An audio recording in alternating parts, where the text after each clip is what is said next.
Hello friends, welcome back to my YouTube channel Prasmit learning point. दोस्तों, मैं आज आपके लिए एक न्यू वीडियो लेके आया हूँ जो है हमारी गॉस की प्रमेय का निगमन।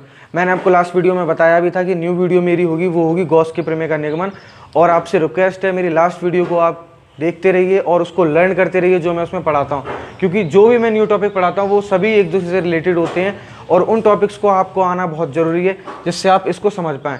दोस्तों, आज आपसे बेसिकली मैं ये एक ही डेरिवेशन कराने वाला हूँ इस वीडियो में, तो वीडियो ज़्यादा बड़ी नहीं होने वाली है। तो अगर आपने हमारा चैनल अब तक सब्सक्राइब नहीं किया तो प्लीज़ सब्सक्राइब कर लीजिए और ऑल बेल आइकन का बटन दबा दीजिए, जिससे मैं कोई भी न्यू वीडियो भेजता हूँ आप तक उसका नोटिफिकेशन पहुँच जाए। तो दोस्तों, आज हम बिना देरी की वीडियो शुरू करते हैं गॉस की प्रमेय का निगमन।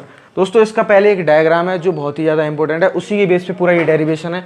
तो आज हम सबसे पहले उसका डायग्राम समझेंगे, फिर उसकी थ्योरी को कैसे लिखना है वो समझेंगे। तो इसका डायग्राम हमारा स्टार्ट होता है, कोई बिंदु आवेश प्लस क्यू है जो बिंदु ओ पर है। दोस्तों, ये प्लस क्यू आवेश है, इसके कारण हमें वैद्युत क्षेत्र की तीव्रता ज्ञात करनी है किसी बिंदु पर। उसी से हमारी गॉस की प्रमेय का निगमन होगा, क्योंकि पहले तीव्रता ज्ञात करेंगे, फिर फ्लक्स ज्ञात करेंगे, तब जाके निकल के आएगा हमारा वैद्युत वो गॉस की प्रमेय। तो ये प्लस क्यू आवेश है हमारा बिंदु ओ पर, और इससे आर दूरी पर हमारा एक ये बिंदु पी हो गया। ये आर दूरी पर हमारा एक बिंदु पी हो गया, जिस पर हमें वैद्युत क्षेत्र की तीव्रता ज्ञात करनी है। अब दोस्तों, ये बिंदु पी ऐसे तो होगा नहीं, ये किसी क्षेत्रफल पे होगा। तो वो जो हमारा क्षेत्रफल है, ये जो हमारा सूक्ष्म क्षेत्रफल है, ये इसके अंदर उपस्थित है हमारा बिंदु पी। तो दोस्तों, ये हमारा बिंदु पी है सूक्ष्म क्षेत्रफल में, जिस पे वैद्युत क्षेत्र की दिशा हमारी ये रही, वेक्टर ई, और इस सूक्ष्म क्षेत्रफल की दिशा हमारी ये है, वेक्टर डी। ये हमारा सूक्ष्म क्षेत्रफल डी हो गया। दोस्तों, ये तो हो गया हमारा इतना टॉपिक। अब बात आती है जो गॉस की प्रमेय होती है, किसी बंद पृष्ठ में ही तो होता है। तो ये अभी बंद पृष्ठ तो है नहीं, अब इसको हम एक बंद पृष्ठ बना देते हैं। ये हमारा एक बंद पृष्ठ हो गया। दोस्तों, गॉस की प्रमेय में क्या कहता है, किसी बंद पृष्ठ के अंदर उपस्थित कुल वैद्युत फ्लक्स, तो वही है हमारा बंद पृष्ठ के अंदर ही गॉस की प्रमेय का निगमन होता है। और आप गॉस की प्रमेय का जो बंद पृष्ठ होगा वो मैटर नहीं करता, किसी भी शेप में हो, किसी भी जगह हो, कोई मतलब नहीं है, वो कोई भी शेप ले सकते हैं आप, बस एक बंद पृष्ठ होना चाहिए। और हमने इसको एक सर्कल की शेप में लिया लगभग। तो अब हम इसको, ये हमारा डायग्राम हो गया, इसी के अकॉर्डिंग हम इस प्रमेय को सिद्ध करेंगे। तो आप इसको नोट कर लीजिए। हाँ, एक पॉइंट मैं आपको बता देता हूँ, जो ये हमारा अवयव है, सूक्ष्म अवयव डी ए, इसके द्वारा जो हमारा बिंदु ओ पर है, इसका आंतरिक कोण जो है, आंतरिक घन कोण जो है वो है डी ओमेगा। ये हमारा जो थीटा है, ये आंतरिक घन कोण है, और जो इसका थीटा ये रहा हमारा, ये थीटा, ठीक है, इन दोनों के बीच में कोण बनता है। तो ये रहा हमारा आज का डायग्राम। आप इसको ध्यान से देख लीजिए, नोट कर लीजिए, उसके बाद मैं इसको रब करके आगे डेरिवेशन कराता हूँ। दोस्तों, आपने इसको नोट कर लिया होगा, मैं इसको रब कर देता हूँ। दोस्तों, ये डायग्राम बहुत ही ज़्यादा इंपॉर्टेंट है और आप इसको ध्यान से अभी समझ लीजिएगा, जब मैं डेरिवेशन स्टार्ट करूँ इसका यूज़ आने वाला है। और आप हमारी वीडियो को लाइक कर दीजिए करिए, जिससे हमारी वीडियो बहुत जल्दी फेमस हो और भी लोग देखें। अगर आप लाइक नहीं करेंगे तो कोई भी इतना ध्यान से इसको नहीं देखेगा। तो अब शुरू करते हैं। हमारा पहला पॉइंट हमारा आता है, प्लस क्यू आवेश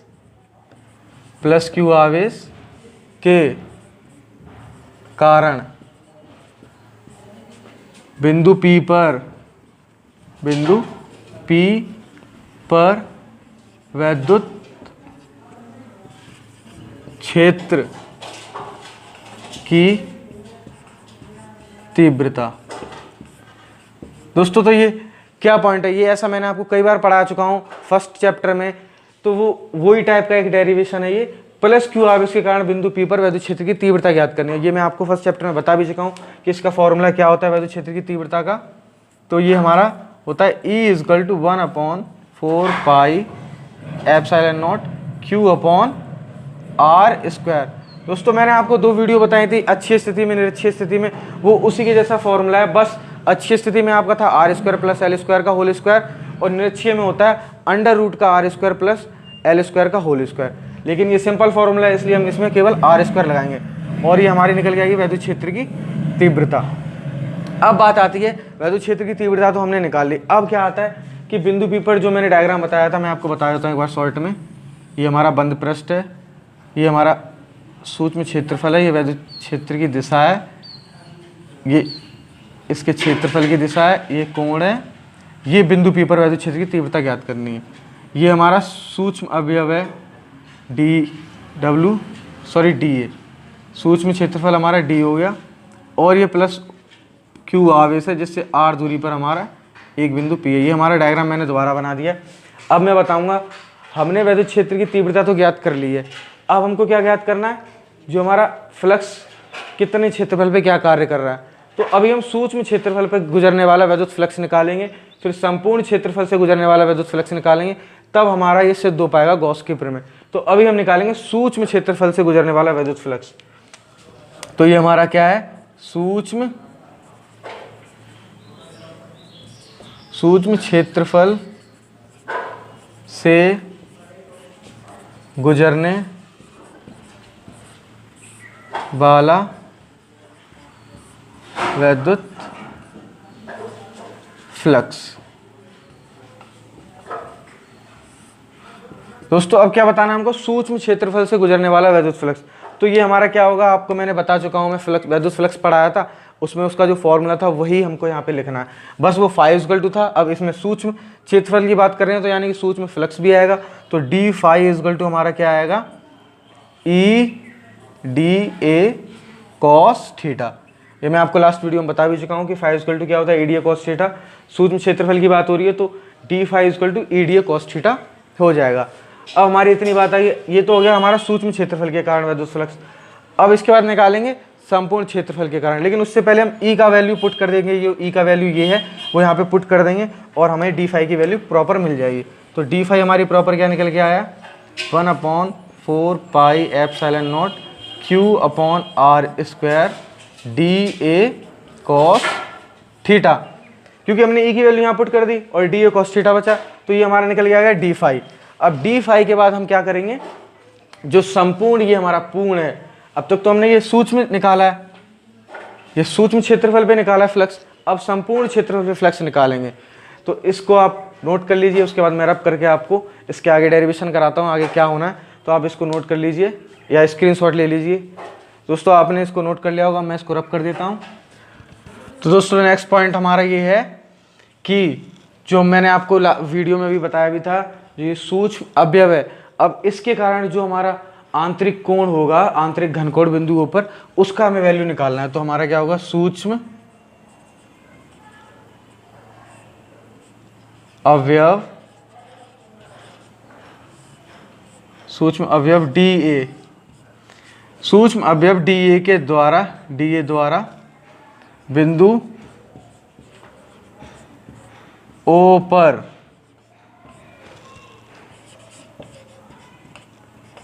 आंतरिक घनकोण, जो हमारा आंतरिक घनकोण है उसकी वैल्यू हमें निकालनी है, और वो हमारी क्या है, डी ओमेगा इक्वल टू क्या होगा, d A cos theta upon r square. दोस्तों मैंने अब जो बताया था पॉइंट, वो हमारा यही मेन पॉइंट है, इसके बेस पे में ये डेरिवेशन थोड़ा प्रॉब्लम करता है। ये पॉइंट अगर आप याद रखेंगे तो डेरिवेशन में कोई प्रॉब्लम नहीं आएगी आगे। तो ये हमारा पॉइंट क्या है, d omega equal to d A cos theta r square. ये कैसे निकला हमारा, जो सूक्ष्म अवयव डी ए के द्वारा बिंदु ओ पर, जो हमारा ये पूरा डायग्राम हमारा ये ऐसी तो था, जो ये कोण था यही हमारा डी ओमेगा था, और ये कोण किसके कारण है, हमारा सूक्ष्म अवयव डी ओ, इसकी दूरी तय की तो इसके बीच में जो कोण बना, ये सूक्ष्म जो दूरी हम चले हैं, जब यहाँ से यहाँ तक हम जो सूक्ष्म दूरी चलेंगे तो कोई कोण तो स्थापित होगा, तो जो कोण ये है हमारा आंतरिक कोण, इसी को हम डी ओमेगा कहते हैं, और डी ओमेगा की वैल्यू हमारी क्या है, d A cos theta upon r square. दोस्तों अब इसका आगे यूज आने वाला है, तो इसलिए मैंने इस पॉइंट को पहले ही समझा दिया है, फिर इसकी हम वैल्यू एक जगह पुट करेंगे, फिर डेरिवेशन करेंगे। आप इसको आपने नोट कर लिया होगा, मैं इसको भी रब कर देता हूँ और हम डेरिवेशन को आगे चलते हैं लेके।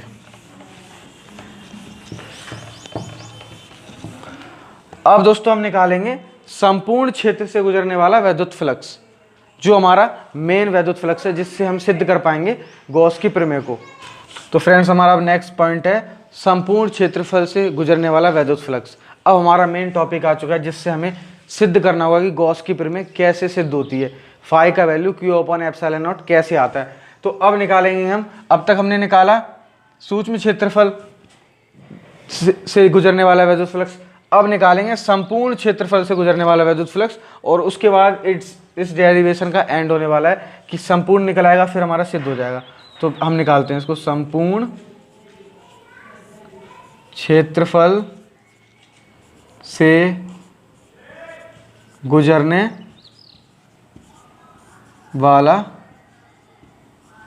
विद्युत फ्लक्स। अब दोस्तों हम फाई की वैल्यू करेंगे और जो हमारा डी फाई है उसकी वैल्यू पुट करके उसका रेखीय समाकलन करेंगे, तभी हमारा निकल के आएगा। तो मैं पहले आपको इसलिए बता देता हूँ, जो आपको मैं बाद में कराऊँ तो दिक्कत ना हो, पहले मैं आपको समझा देता हूँ। अब निकालेंगे हम डी फाई। अब डी फाई का हमारा रेखीय समाकलन होगा और वो हमारा फाई के इक्वल होगा। ये तो हमारा हो गया, मैं आपको समझाना चाह रहा हूँ। अभी हम सूक्ष्म दूरी निकाली थी, अब हम निकालेंगे संपूर्ण। तो फाई हमारा संपूर्ण और सूक्ष्म हमारा डी फाई। तो अब इसको हम निकालेंगे। तो इसको निकालने के लिए हम फाई इजकल टू हमारा क्या हो जाएगा, रेखीय समाकलन हो जाएगा डी फाई का। अब डी फाई की वैल्यू हम पुट कर देंगे, जो मैं आपको बता चुका हूँ, आपने नोट कर लिया होगा वो। अब उसकी वैल्यू पुट कर देते हैं। तो फाई इजकल टू क्या निकल के आएगा, रेखीय समाकलन डी फाई का वैल्यू क्या था, 1/4 pi epsilon naught q upon r square और डी ए कॉस थीटा। दोस्तों ये था हमारा डी फाई का वैल्यू, हमने पुट कर दिया। अब इसमें हम देखेंगे कौन सी वैल्यू कांस्टेंट है जो नहीं बदल सकती, उस वैल्यू को हम समाकलन से बाहर लिख देंगे और जो बचा उसको हम समाकलन करेंगे, यानी रेखीय समाकलन करेंगे, उसका इंटीग्रेशन। दोस्तों आप इसको नोट कर लीजिए, फिर मैं इसको आगे कराता हूँ, इसका पूरा डेरिवेशन खत्म हो जाएगा। फिर आपने नोट कर लिया होगा, मैं इसको रब कर देता हूँ। इस पॉइंट को मैं अभी रब नहीं करता हूँ क्योंकि इसका यूज़ होने वाला है आगे।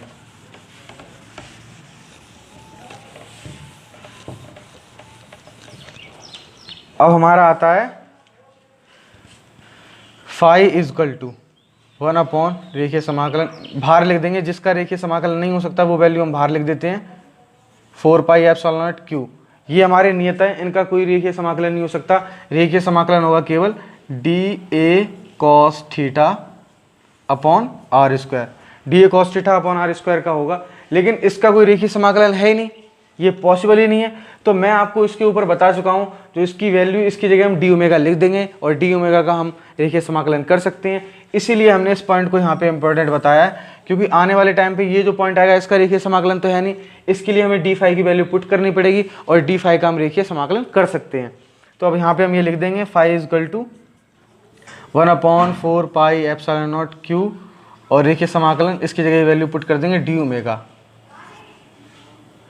अब डी ओमेगा का रेखीय समाकलन हो सकता है, तो अब हम इसको नीचे में रफ कर दूं जो है।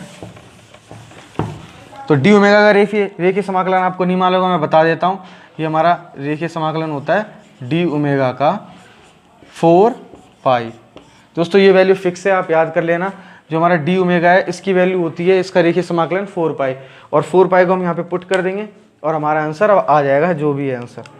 तो 5 equal to 1/4 pi epsilon naught, d omega की जगह हम लिख देंगे 4 पाई, क्यू तो है ही यहाँ पे मल्टीप्लाई में, तो डायरेक्ट क्यू कर देते, क्योंकि क्यू का मल्टीप्लाई हम 1 से करेंगे तो क्यू रहेगा, यहाँ पे डायरेक्ट मैंने क्यू कर दिया है।